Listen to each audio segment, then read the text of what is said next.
1994 C1500 two-wheel drive Suburban. I'm the second owner.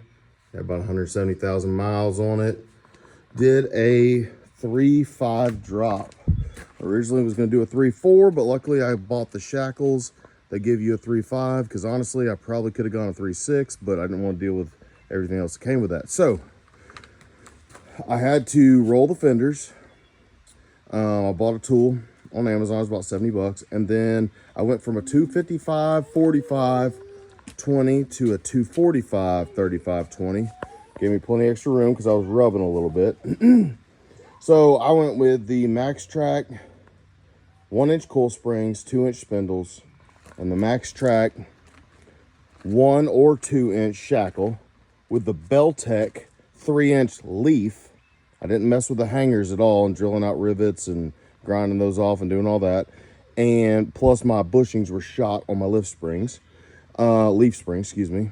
And then I did Beltec Nitro Drop shocks all the way around, all four. I was about 1,500 bucks in for everything. Did it all myself.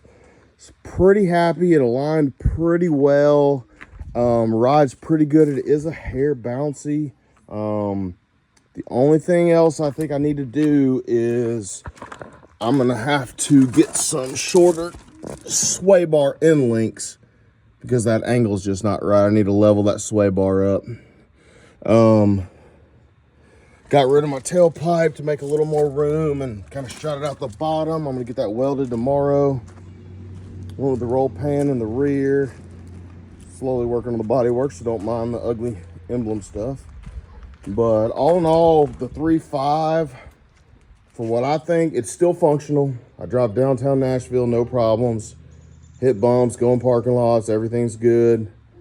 2-inch spindles were nice because you don't really lose your geometry and it's easy to align. And while I did it, no, you don't have to, but my stuff was 30 years old, all original. I went ahead and did new A-arms, new pitman arms, new inner and outer tie rod ends, new sway bar bushings. I did new rotors, new wheel bearings, new brake pads. I did everything while I was doing it because everything was 30 years old and just needed to be done. I didn't want to put lowering stuff on old sagged out stuff. So when I started out with this, I thought 3.4 was going to be plenty. The problem was what I learned to realize that over 30 years and the weight of the Suburban, the rear had begun to sag quite a bit. So when I measured my fenders to try to get what I needed, I came up with 3.4, but I went ahead and went 3.5, and honestly, it's still a little high in the back. But I'm running out of room to go with a 3.6 without doing frame notching and everything else. I'm not willing to go that far with it. This isn't a SEMA truck. This is just a, nice clean street truck I'm trying to make.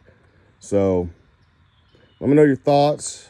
Overall, I like the 3.5. I like the quality of the Beltec, obviously, been around forever. And I like the quality of the Max Track. The Max Track was a little bit cheaper, but not too much. And looks like very high quality stuff. Everything else I ordered from Detroit Axle. All the A-arms, tie rod ends, rotors, bearings, seals, pitman arms, idler arms, literally everything suspension, brake, or steering wise I did other than the gearbox and the calipers. So I think it was worth that. A little bit extra money, a little extra time. I think it turned out pretty clean. Let me know your thoughts. Thanks.